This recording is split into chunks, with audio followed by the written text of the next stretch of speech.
चक्कर पता है क्या ये वीडियो बनाने का? बेसिकली कल रात में मेरे को सपना आया एंड उस सपने में ये था कि जिस तरीके से कर्ट एंगल और बेरन कॉर्बिन का पता चला कि बेरन कॉर्बिन ने कर्ट एंगल को रिटायर किया है, वैसे ही ऑलमोस्ट वो बंदा बन गया जिसने ब्रॉक लेसनर को रिटायर किया है। तो बस उसी के शुद्धिकरण के लिए ये वीडियो है। तो क्या STM champions of the world में U3DX चेतन, और आज की इस वीडियो में हम ऐसे सुपरस्टार्स या फिर ऐसे मैचेस के बारे में बात करने वाले जो कि ब्रॉक लेसनर का लास्ट मैच होना चाहिए, यानी कि ब्रॉक लेसनर का रिटायरमेंट मैच। बिकॉज रिसेंटली ऐसा भी पता चला है कि ब्रॉक लेसनर कॉन्स्टेंटली सबको ये चीज़ बता रहे हैं कि उनका जो करियर है वो बस अब एंड होने ही वाला है, यानी कि कुछ मैचेस ही बचे होंगे, हो सकता है कि एक दो ही मैच बचा हो। तो ऐसे में लास्ट ओपोनेंट के लिए बहुत बड़ी बात होने वाली है कि यार वो कौन होगा। खैर कर्ट एंगल से तो हम वो चीज़ पूछ नहीं सकते, लेकिन ब्रॉक लेसनर के केस में मैं नहीं चाहूँगा कि बेरन कॉर्बिन टाइप का कोई नया सुपरस्टार हो। मतलब नया सुपरस्टार हो भी, लेकिन बेरन कॉर्बिन के लेवल का ना हो, क्योंकि इतना लेवल नहीं झेल पाएगा ना कोई एक आम इंसान। थोड़ा नीचे आओ, है ना। बेरन कॉर्बिन जितना हाई क्लास सुपरस्टार नहीं भैया, हमें तो छोटा मोटा जॉन सीना रोमन रेंज ही चलेगा। खैर जो सबसे पहला नाम मैंने रखा है वो न्यू स्टार से शुरुआत कर लेते हैं, दैट इज ब्रॉन ब्रीकर। अभी इस नाम को रखने की सबसे बड़ी और इकलौती वजह यह है कि एक मेरे को ऐसा नाम रखना था जो कि न्यू स्टार हो, ताकि लोगों को ये लगे कि यार चलो न्यू स्टार को भी रखा गया, उनको भी मौका मिला है। और इसीलिए मेरे को आउट ऑफ एवरीबॉडी जो बिल्कुल ही न्यू स्टार है उसमें से मेरे को ब्रॉन ब्रीकर ही लगता है, जिसको लोग भी काफी सपोर्ट करते हैं। हालांकि जिस तरीके से एज आई सेड कि जिंदर महल के साथ मैच दिया था, बनता नहीं है, बट लेट्स अज्यूम कि अगर ब्रॉक लेसनर एक दो साल भी टिक जाते हैं तो I think Bron Breakker can be a perfect choice अगर वो किसी न्यू स्टार के साथ जा रहे हैं तो। हाउएवर अगर मेरे को चांसेस की बात लग रही है तो Bron Breakker versus Brock Lesnar के लास्ट मैच होने के चांसेस मेरे को लगता है यही 10-20% होंगे। अगला जो मैंने रखा है वो है Brock Lesnar versus the Viper Randy Orton. Randy Orton इस समय इंजर्ड है, but as soon as he comes और with the heel character, oh my god, like just imagine the heel Viper Randy Orton जिसको हम बचपन में जाना करते थे, एंड ब्रॉक लेसनर जो कि इस समय हमने एक अलग ही रूप देख रखा है, बेबी फेस ब्रॉक लेसनर का, एक ऐसा सुपरस्टार जो कि बच्चे भी पसंद कर रहा है। मतलब समझ रहे, बच्चे को उसने हैट गिफ्ट करी, वो तो फिर उसे बाद में याद आया कि मैं ब्रॉक लेसनर हूँ तो हैट छीन भी ली। तो ऐसे में ये ब्रॉक लेसनर और रैंडी ऑर्टन का क्लैश देखना, एंड ऊपर से मैंने पहले भी कहा है कि 2016 में जिस तरीके से समर स्लैम में वो अनफॉरगेटेबल एंडिंग हुई थी, उसके बाद से तो हम हर कोई चाह रहा था कि इनके बीच रीमैच देखने को मिले। तो उस रीमैच को अगर एंडिंग मैच बना दिया जाए ब्रॉक लेसनर का तो इससे बड़ी कोई बात नहीं होने वाली, specially with that character change. उस टाइम पे तो खैर कैरेक्टर की बात नहीं थी, उस टाइम पे तो रॉ और स्मैकडाउन ये सुप्रीमेसी वगैरह ये सब चीजें चल रही थी, ड्राफ्ट हुआ ही हुआ था, बट नाउ थिंग्स डिफरेंट हो सकती है। तो इसीलिए मेरे को लगता है Brock Lesnar versus Randy Orton can be a perfect choice.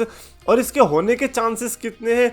I think मेरे को लगता है 30 to 35%। इसके भी ऐसे ज़्यादा चांसेस है नहीं, क्योंकि रिसेंट के केस में ब्रॉक लेसनर और रैंडी ऑर्टन के बीच उतना फ्रिक्शन दिखाई भी नहीं दिया है। अगला मैंने रखा Brock Lesnar versus Dwayne the Rock Johnson. अगर फुल सर्कल बनाना है पिक्चर को तो the Rock can be a perfect option, because the Rock और ब्रॉक लेसनर का जो मैच हुआ था समर स्लैम 2002 में, one of the greatest SummerSlam with one of the greatest matches, जहां से एक स्टार बॉर्न हुआ था, WWE चैंपियन बने थे ब्रॉक लेसनर, द रॉक को हराकर बहुत बड़ी डील थी।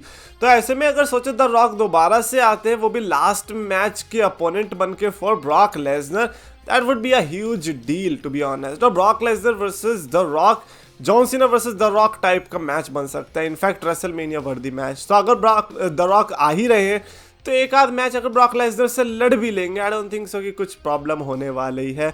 और उस टाइम का सिनेरियो अलग था, लेकिन इस टाइम का सिनेरियो अलग है। इस टाइम पे मतलब मेरे को लगता है कि हॉलीवुड की दुनिया में, रेसलिंग की दुनिया में, UFC की दुनिया में हर जगह तबाही मच जाएगी अगर ये मैच अनाउंस होता है। तो एक्साइटमेंट लेवल इस मैच के लिए मेरे को लगता है 110% रहेगा, बट ऑनेस्टली मेरे से पूछोगे कि इसके होने के चांसेस कितने परसेंट है, ये भी 40 to 50% की रेंज में ही झूलेगा, क्योंकि द रॉक की हम बात करें, द रॉक वही बंदा जो कि रोमन रेंज के टाइम पे नहीं आया अभी तक, तो फिर ब्रॉक लेसनर के टाइम पे कैसे आ सकते हैं? तो इसीलिए ज़्यादा एक्सपेक्टेशंस रखना भी बेकार है।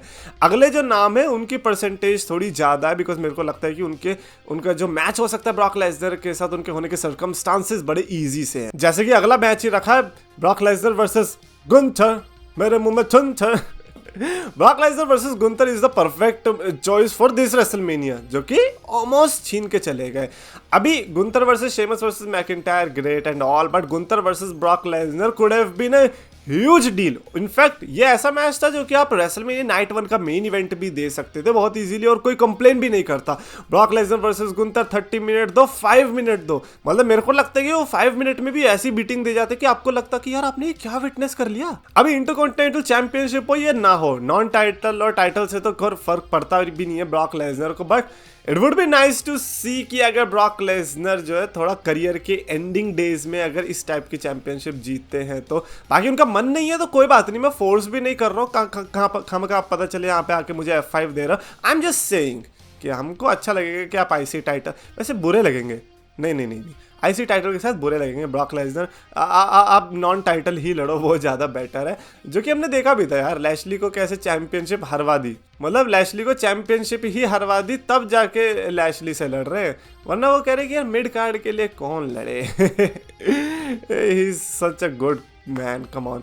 खैर इसके होने के चांसेस मेरे को लगता है 60 to 70% है, बिकॉज गंथर भी इस समय ऐसा लग रहा है कि क्या पता ब्रॉक लेसनर के साथ सऊदी में या फिर समर स्लैम टाइप में मैच देखने को मिल सकता है, और उसके होने के कि ये एंड में होगा ब्रॉक लेसनर के करियर में, इसके चांसेस ही बस थोड़ा सा कट जाते हैं। Otherwise Brock Lesnar versus Gunther मेरे को लगता है कि इस पॉइंट पर इनएविटेबल सा है। मेरे को लगता है ब्रॉक लेसनर के अंदर से भी चाह होती होगी कि यार लड़ेंगे एक बार इस बंदे से। अगले दो नाम है ब्रॉक लेसनर के आर्च राइवल्स है। सबसे पहला जो मैंने रखा है John Cena, Brock Lesnar versus John सीना। बॉय ओ बॉय, हमारे बचपन के ओपोनेंट्स है ये तो। और सोचो जॉन सीना वही बंदा है जिसके फिनिशर का नाम FU आया ही था ब्रॉक लेसनर के फिनिशर F5 से, उन्होंने उसका पैरोडी बना दिया था। तो सोच रहे हो इनके बीच कितनी बड़ी दुश्मनी रही है। इनका भी करियर ऑलमोस्ट सेम टाइम पे स्टार्ट हुआ था एंड बड़ी अच्छे पीक पोजीशन पर पहुंचे हैं दोनों। जॉन सीना का एंड मैच पता नहीं कोई सा भी हो सकता है, लेकिन when it comes to Brock Lesnar अगर जॉन सीना उनके लास्ट ओपोनेंट भी होते हैं, आई डोंट थिंक सो किसी की कोई भी प्रॉब्लम होने वाली। ब्रॉक लेसनर का जो रिसेंट रन रहा है UFC से आने के बाद, उसमें हमने देखा वो जॉन सीना के साथ ही लड़े थे, तो काइंड ऑफ दिमाग में वो बात याद रहती है कि कैसे अपने अर्ली डेज में वो जॉन सीना के साथ लड़े थे, रिटर्न के बाद भी जॉन सीना के साथ लड़े, और हो सकता है कि एंडिंग के डेज में भी वो जॉन सीना के साथ ही भिड़े। Brock Lesnar versus John Cena के लिए मेरे को लगता है कि कोई भी ऐसा नहीं होगा जो ये कहेगा कि नहीं यार ये नहीं होना चाहिए। आज की डेट में भी हर कोई चाहेगा कि ब्रॉक लेसनर वर्सेस जॉन सीना हो। इसके होने के चांसेस के मेरे को लगता है 70 to 75% हैं। इट्स जस्ट कि जॉन सीना भाई ये US टाइटल जीत के मत आना, वरना ब्रॉक लेसनर नहीं लड़ेगा। मैं तो मिड टाइटल के लिए नहीं लड़ता बंदा, उसकी भी अपनी अपनी प्रायोरिटीज हैं। एंड जो फाइनल नेम मैंने रखा है, अगर मैंने आर्च राइवल्स की बात करी तो अब कौन बचा होगा? It's the Undertaker. मजाक कर रहा हूँ यार, अंडरटेकर का एक और मैच नहीं देखना अब हमें। बेचारे अंडरटेकर के साथ अब बहुत बुरी हालत हो जाएगी। अब अंडरटेकर रिटायर्ड है, उन्हें रिटायर ही रहने दो। It's the big dog, the tribal chief Roman Reigns. किसी भी कैरेक्टर में आना है वो उनके ऊपर बात है, क्योंकि ट्राइबल चीफ के साथ भी लड़ चुके ब्रॉक लेसनर, बिग डॉग के साथ भी लड़ चुके, दोनों से हारे, दोनों से हराया, ये सब चीजें हुई है। But when it comes to the last match, I think out of everybody अगर सबसे ज्यादा जो कोई सेंस बना सकता है तो वो रोमन रेंस ही है। Roman Reigns versus Brock Lesnar. Just imagine, WrestleMania अगर नहीं भी, अगर ये समर स्लैम भी है, इवन नो मर्सी टाइप का कोई अगर लल्लू सा पेपर व्यू है, तो भी ये मैच बहुत बड़ा सेंस बना सकता है। और ब्रॉक लेसनर का career versus title type situation, और ट्राइबल चीफ रिटायर कर रहा है ब्रॉक लेसनर को। आई थिंक इसके होने के चांसेस मेरे को लगता है 90 to 95% है, because it is Roman Reigns and Brock Lesnar. Recent के 10 ईयर्स में तो हमने इस मैच को पता नहीं कितनी बार ही देख लिया है, तो हम इसको तो डिनाई नहीं कर सकते कि यार इस मैच से ये लोग पीछे हट चुके हैं कि भैया रेसलमेनिया 39 वाला ही था लास्ट मैच, उसके बाद तो होगा ही नहीं। अरे बिल्कुल होगा यार, क्या बात कर रहे हो मेरे, सॉरी रेसलमेनिया 38 के बाद होगा ही नहीं, बिल्कुल होगा। लेकिन क्या वो लास्ट मैच होगा? बस मेन मुद्दा वहां पर आकर अटकता। तो आई रियली वांट कि विंस मैकमैन सिर्फ एक इस मैच को बुक करने के लिए आया जाए, whether it's Brock Lesnar versus Roman Reigns, Brock Lesnar versus John सीना। आई थिंक जितने भी लिस्ट में मैंने नाम रखे, शायद ब्रॉन ब्रेकर ही होगा जिसके लिए ज़्यादा लोग अग्री ना करें, बट बाकी सबके लिए तो आई थिंक सब कोई अग्री करने वाला है। बट फिर भी मैं कमेंट्स में जानना चाहूँगा कि आपको क्या लगता है कि ब्रॉक लेसनर का लास्ट ओपोनेंट कौन होना चाहिए जो कि उनको रिटायर करे, और उसमें भी ब्रॉक लेसनर जीतने चाहिए या फिर वो बंदा? कमेंट्स में लिखना। और अगर आपको वीडियो पसंद आए तो प्लीज लाइक करो, शेयर करो, चैनल को सब्सक्राइब करो।